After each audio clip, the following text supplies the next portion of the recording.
thanks for coming. Appreciate you spending the next 10 to 12 minutes with me. When you're ready, are we running so we can edit that? Yeah, we cut that out. Very good. Cut that all you want to. Cookie cutters, man. Thank you for being with me on this Christmas morning. And may the Lord bless the words that we share together. Hi, come on in.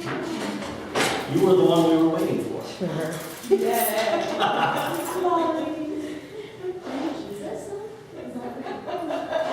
Christmas. Yes. It's a Christmas joke. Thank you for being with us on this Christmas morning. May the Lord bless the words that we share together.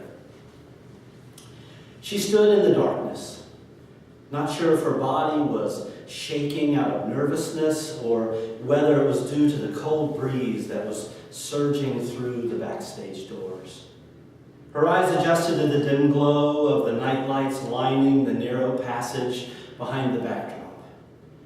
She retreated into a small corner. Her mind measured the path she would take around the set pieces hiding here and there between her and the heavy velour curtains. With a deep breath, she tried to relieve her body of the anticipation she always felt just before the curtain time. It was a moment she loved. Facing the possibility of forgotten lines or impossible costume changes made her feel alive. The cast, as usual for an opening night, would continue to polish the show even as the audience heard the story for the first time. Right on cue, which for community theater means about 9 minutes after curtain time. Ralph, the director, dragged his tired, frazzled self out into a single light on the apron to address his audience. As he spoke, she giggled, remembering about an hour ago watching him try to squeeze his square frame out from behind the steering wheel of his smart car in the parking lot. Just then, the stage went dark.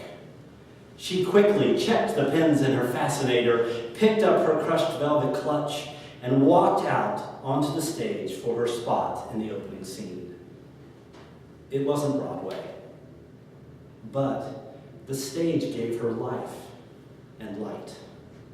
Lots of light. An introduction, a prologue. It does more than merely introduce the story, it frames the story. The prologue sets the listener's expectation and prepares them for an emotional and spiritual immersion into the story. Our sacred story for today is the prologue of the Gospel of John. Listen how it immerses us in its message. In the beginning was the Word. And the Word was with God, and the Word was God.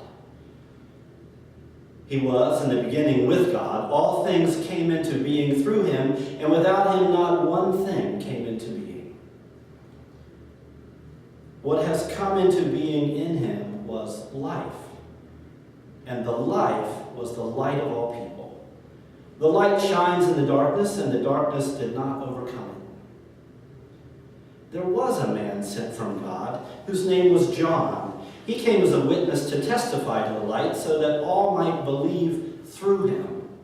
He himself was not the light, but he came to testify to the light. The true light, which enlightens everyone, was coming into the world. He was in the world, and the world came into being through him, yet the world did not know him. He came to what was his own, and his own people did not accept him. But all who received him, all who believed in his name, he gave power to become children of God, who were born not of blood or of the will of the flesh or of the will of man, but of God. And the Word became flesh and lived among us, and we have seen his glory, the glory as of a Father's only Son, full of grace and truth. The Word of God. Of course, the author of the Gospel of John set out to write an account he can circulate as his witness to Jesus' life and resurrection. His readers were likely Jews who spoke Greek, so he grounded the prologue in the creation story, writing, "In the beginning was the Word." For today's Christians, this is a mysterious statement. We think of the world more in scientific terms, so we might expect in the beginning there was fire or steam or algae, but the Word? Why did John write that the Word of all things existed at creation? Well, actually, John's contemporaries would have known this as a pretty familiar idea, both in their Jewish tradition and in Greek-speaking tradition. Many of us are aware that John uses the word logos, which was used in Greek philosophy to mean something like wisdom or discourse. But also in the Jewish tradition, there was a belief that the Torah, God's law, existed before it was revealed to Moses, even at creation. So John's prologue mixes a number of images for his readers, images they would recognize: God, creation, world, life, light, like an artist mixes paints for an elegant painting. If the Word existed before creation, it was certainly material from which God created, and nothing came into being which wasn't filled with that material. In fact, as John explains, God's creative material was a message, and the message was God. The artist could not be disentangled from the work itself. God mixed God with the paint, and in doing so, he brought life and light to an empty canvas. In that painting, God painted children. These children were not produced of selfishness. Instead, they were brushed into the painting to express the joy and freedom living in the artist's spirit. Still, many in the world couldn't or wouldn't explore God's message of life and light. They just didn't get it. Instead, they focused their eyes on the dark recesses of the artwork.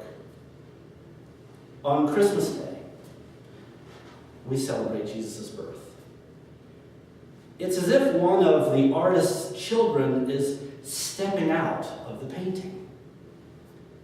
Jesus is the message, but now in the form of a person who represents God's life and light. This child is the message alive in the world. He's the Messiah, the one who saves us from the tired, wounded, and dark places. Today, the message is making his entrance. In community theater, the audience is sort of a fellowship of believers, hoping to be immersed and affected by the story. Still, there's always an expectation that something will go wrong. A broken prop or a mispronounced line, a late entrance. There's both comedy and affirmation when the actors reveal their true and vulnerable selves on the stage. For many of us, this fall has been a difficult season. It feels like we're squeezing our tired, frazzled selves out of a smart car and walking into the theater of the Christmas season. Do you have your ticket? Will you please take your seat?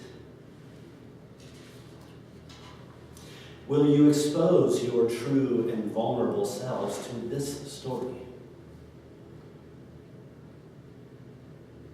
Will you allow the story of Christmas to immerse you and the light to overcome you? After the show, she sat in her room alone. In her mind, she could still hear the crowd laughing, and she was pretty sure they cried a bit too. The production wasn't Broadway quality, but everyone showed up and played their part. Best of all, the message filled the room, and the actors and the audience entered into it, and they were changed. They were a fellowship of believers, and they rejoiced in the light. blessed and joyous Christmas. And thanks be to the artist. Amen. Amen. How do we do, Chief?